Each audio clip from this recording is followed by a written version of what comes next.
My stomach was feeling sick as I ate, but I was thinking that I was full. You know, I had 2 plates of seafood. I was thinking that I was full, and you know, that's all that was going on.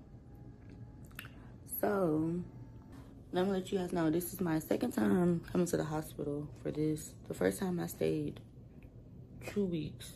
If you guys go back and look at my previous videos, I stayed 2 weeks and they still were not able to find out what was wrong with me. And that is really devastating to me because, you know, I could have been in a worse situation right now. So I ended up going to this one hospital. They did x-rays. They did everything on me. You know, I was just going through so much pain, vomiting, throwing up. And I stayed a couple of days and they were like, we don't want to release you until you can eat. You know what I'm saying? Until you're able to eat, digest without throwing up. Because at one point, I couldn't even digest pills without throwing up. It was so difficult for me. Like, it's still kind of difficult now, just to, like, get them down my throat. Even when drinking, it kind of hurts. So I went to that hospital. They never checked my gallbladder. They were just really just giving me medication to stop the pain. Because I have other pain, you know, sicknesses or whatnot. Like fibromyalgia and arthritis and stuff like that. So they treated me for my pain. I got released from that hospital like 1 or 2 o'clock in the morning. And my sister picked me up and she asked me, she's like, are you okay? I was like, no, I'm still in pain. She was like, well, I need to take you to another hospital then. You know what I mean? I don't think, you know, something ain't right. You need to go to another hospital. How could you leave? How could they let you leave and you're still in pain? And I'm like, so I end up coming to this hospital. And when I came, they started doing tests on me immediately. I had to go up under this machine. It was kind of shaped like an MRI, but instead of going inside of the thing, I was kind of laying on the outside, and I had to get a gallbladder testing, like my second day here. Mind you, I'm recording, this is my 7th day, if I'm not mistaken. This is my 7th day, and I'm going home today. So once they checked my gallbladder, and all that, they came back and told me, your gallbladder is only working 1%. I'm like, what? It was like, your gallbladder is supposed to work 35%. No. Yeah, it's normally 35%, but mine is 1. I'm like, what? 1?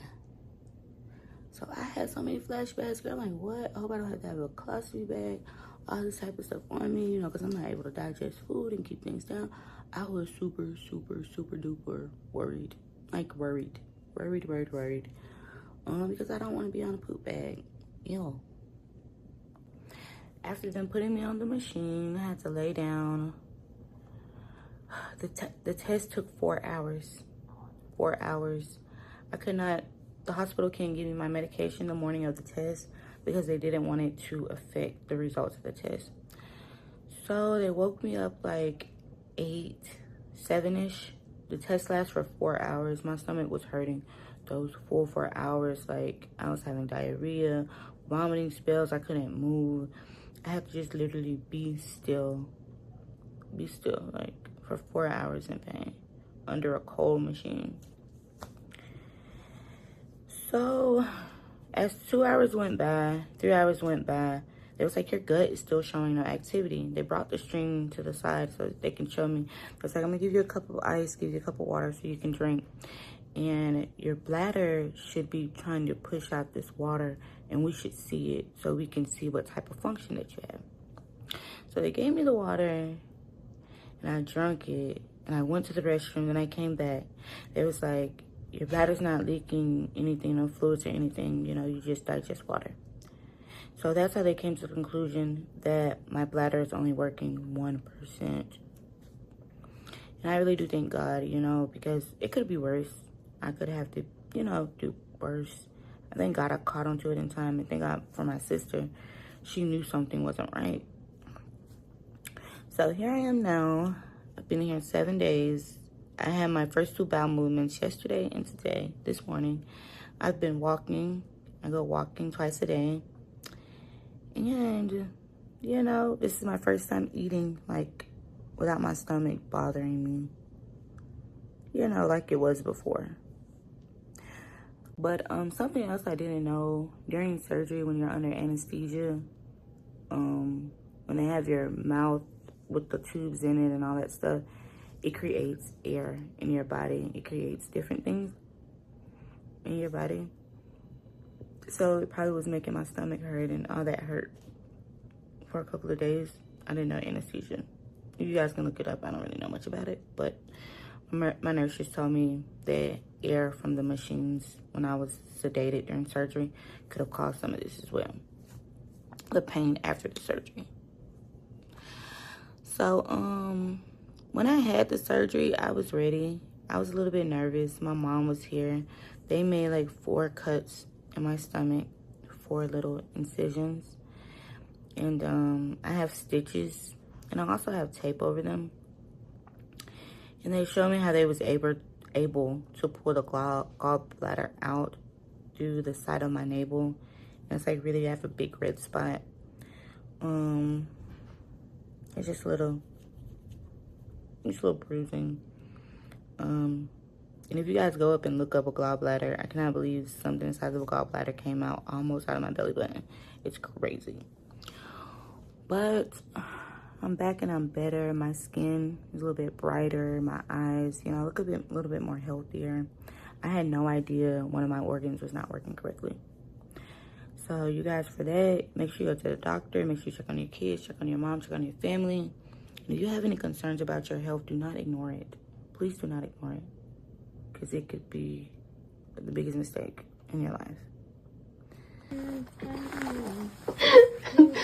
Mom just playing. I just called my daddy too, and I told him, I said, keep my name out his mouth. Why he went ludicrous? You would have went ludicrous too? He talking about something, telling people to suck his booty.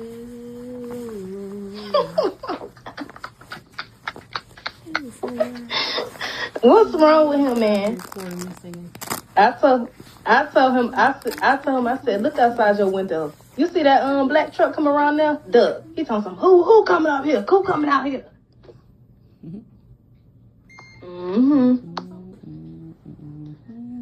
Oh, here you go. What place?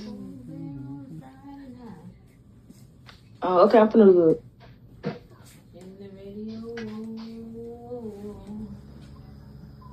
All right, I'm finna look. And another thing that is so sad, guys, you can go to the hospital and they will run tests on you, but some of these people won't even tell you what's wrong with you. And that is the sad part about the health field. My grandfather died from being neglected. My aunt passed away from being neglected in the hospital. They let her set up blood clogs and all that type of stuff. Like, my bed has like this air motion up under it where it goes up and goes down just so my body don't catch blood clogs while I'm in pain in one spot. And that's why I have the pumps on at the beginning of this video, because it also helps the blood clogs not flow. And, you know, due to me having surgery, just being still, letting the blood sit and clog up. So it's very interesting. But this is what I like to eat every morning for breakfast for my last couple of days. Bacon. We had a bagel with cream cheese. One Fruit Loop cereal. I normally get coffee or Cokes, and that's just for my sister and my mom, because it's unlimited, so why not take advantage, right? At this point, y'all, I've been fighting. I consider myself as a warrior, and I really thank God for instilling, you know, I kept the faith. I never gave up. I always believed there would be an ending, you know. I didn't think it would be surgery.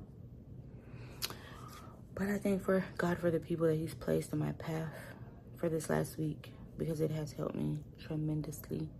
It has helped me tremendously. Just the nurses coming to check on me when they're about to leave, or just coming by to say hey, or even in the middle of the night while I'm asleep and they wake me up taking out my trash and all that crazy stuff. Still had good people around me. I can't thank no one for that but God. really can't. I had a couple rude people I have to deal with, and a couple people I have to call the nursing board on. But, you know, that's a different story. But I'm going to tell you guys, stay on your health. Health is wealth. Better body, better you. Guys, do not ignore these sicknesses, even if you don't have insurance. Go to a hospital that takes pediatrics and adults. And anything you need, emergency trauma unit or something like that in your city or whatever, because some of these hospitals won't help you. Like, I went to the hospital before I came here. I went there 2 weeks. I went one day, then like 4 or 5 days later, I went again. And they still didn't catch what this hospital called. You know, I don't know if they were looking for it or not. I'm not sure. But, guys, stay on your health. Do not ignore it, because you never know.